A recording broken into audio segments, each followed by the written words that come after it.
Assalamualaikum warahmatullahi wabarakatuh.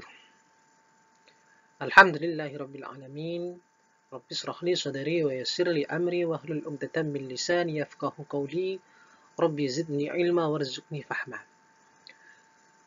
Sebelum kita mulai, mari kita berdoa terlebih dahulu. Semoga kalian oleh Allah dijadikan anak yang soleh dan solihah dan mendapatkan ilmu yang barakah dan manfaat. Berdoa mulai.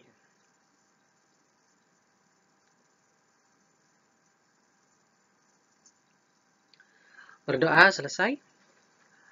Anak-anakku yang dirahmati oleh Allah Subhanahu wa Ta'ala, pada kesempatan pagi hari ini kita oleh Allah masih diberikan kesehatan sehingga bisa berkumpul, bisa bertatap muka dalam keadaan sehat walafiat. Untuk materi selanjutnya kita akan berbicara tentang alat-alat bersesuci.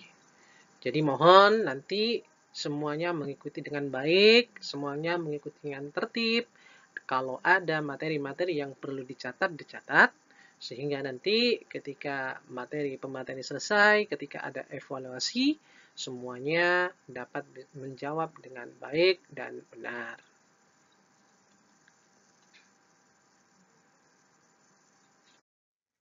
Kemudian, sebelum kita melanjutkan, maka kita akan membahas dulu kompetensi yang harus nanti kita miliki sesudah mempelajari tentang alat-alat yang bersuci, yaitu diantaranya adalah menghayati anugerah Allah berupa air dan benda-benda lain yang dapat digunakan sebagai alat untuk bersesuci.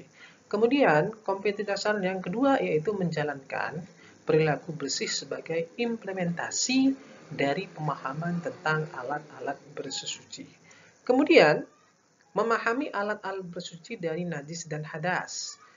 Dan yang keempat, mengkomunikasikan penggunaan alat-alat bersuci dari najis dan hadas. Nah, sekarang kita sudah memasuki bab yang pertama, yaitu pengenalan tentang alat-alat untuk bersesuci. Seperti yang tampak di gambar, kita akan melihat apa itu alat-alat bersesuci. Di antaranya yang gambar yang pertama yaitu batu, kemudian ada lagi tisu, kemudian ada gambar keran. Ini sebenarnya bukan kerannya yang dibuat, tapi air yang mengalir di keran. Kemudian ada daun kering, kemudian ada kulit kayu. Nah, ini adalah di antaranya alat-alat yang digunakan untuk bersesuci.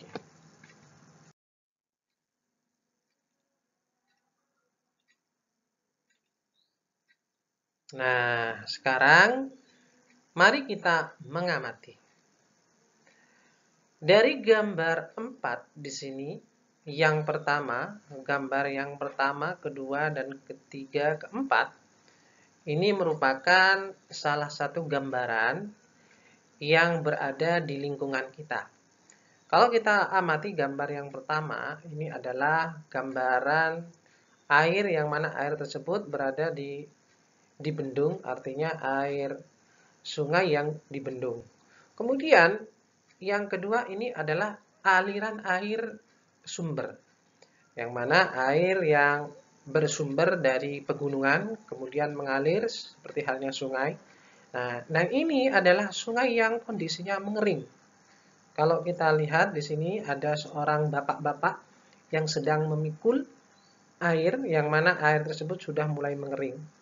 Nah, gambar yang ini yang terakhir, kalau kita melihat ini adalah salah satu bendungan yang kondisinya sedang mengering, artinya tidak ada air. Nah, dari 4 gambar tersebut, ini kita dapat kesimpulan bahwasanya kalau kita dalam keadaan mempunyai air, maka kita bersuci menggunakan air. Namun, ketika nanti suatu saat ada kemarau atau tidak ada air sama sekali, maka kita bisa menggunakan alat-alat yang sudah kita sebutkan di atas tadi. Lanjut, kita akan membahas tentang bersesuci. Bersesuci, pengertian bersuci. Jadi bersuci di dalam bahasa Arabnya disebut dengan at-thaharah. Nah, di sini at-thaharah dalam bahasa Arabnya seperti ini. Kemudian dalam istilah thaharah, dari segi bahasa berarti membersihkan diri, pakaian, tempat, dan benda-benda lain dari najis dan hadas dengan tata cara yang ditentukan oleh syariat Islam. Bersuci menempati kedudukan yang penting dalam ibadah. Setiap orang yang akan mengerjakan sholat, mengerjakan tawaf, dan melakukan hal-hal yang berkaitan tentang ibadah, maka di situ diwajibkan terlebih dahulu untuk bertohar, artinya bersuci, seperti berwudu, tayamum, dan mandi. Perbedaan bersuci dan membersihkan, kita lihat di sini, ini ada tabel ya. Di tabel ini kita akan bisa membedakan antara bersuci dan membersihkan.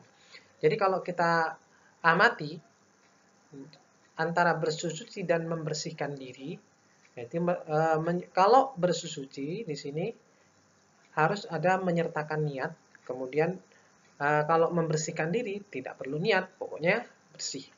Nah, kemudian bertujuan untuk membersihkan diri. Sama-sama di sini apa namanya? Centangnya sama-sama. Kemudian tata cara diatur oleh syariat Islam melalui ketentuan fikih. Nah, ini kalau bersuci sudah ada ketentuan di dalam Islam, sedangkan membersihkan diri tidak ada ketentuan dalam Islam.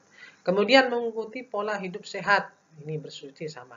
Jadi bedanya hanya di niat, kemudian yang diatur oleh syariat. Ini bedanya antara bersuci dan membersihkan diri. Nah, ini sekarang kita berlanjut ke dasar dari hukum bersuci. Allah Subhanahu wa taala berfirman di dalam Al-Qur'an surat Al-Baqarah ayat 222 yang berbunyi Innallaha yuhibbut tawwabina wa yuhibbul mutatahhirin. Sesungguhnya Allah menyukai orang yang bertaubat dan menyukai orang yang mensucikan dirinya. Kemudian Allah juga berfirman di dalam surat At-Taubah ayat 108. Fihi rijalun yuhibbuna ayyatatakharu wallahu yuhibbul mutatahhirin. Di dalamnya ada orang-orang yang ingin membersihkan diri, Allah menyukai orang-orang yang bersih. Nah, ini adalah merupakan dasar hukum kita dianjurkan untuk bersuci.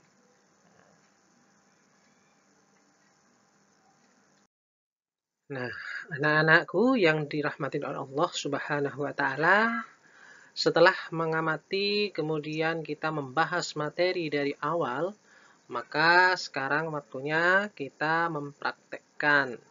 Nah, setelah menganalisis arti penting air sebagai alat bersuci, coba kalian lakukan pengamatan secara kelompok untuk mengamati air-air yang ada di sekitar sekolah.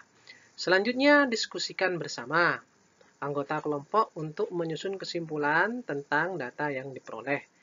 Presentasikan kesimpulan yang telah Anda susun di hadapan guru dan teman kalian untuk menguji data yang Anda peroleh dan mendapatkan saran-saran perbaikan. Perbaiki kembali rumusan temuan Anda bersama anggota kelompok dan hasilnya berikan kepada guru. Nah, itu ya. Jadi, itu tugas yang saya berikan. Jadi, semuanya harus mengerjakan. Kemudian nanti kalau sudah selesai, tugasnya dikumpulkan. Cukup sekian. Assalamualaikum warahmatullahi wabarakatuh.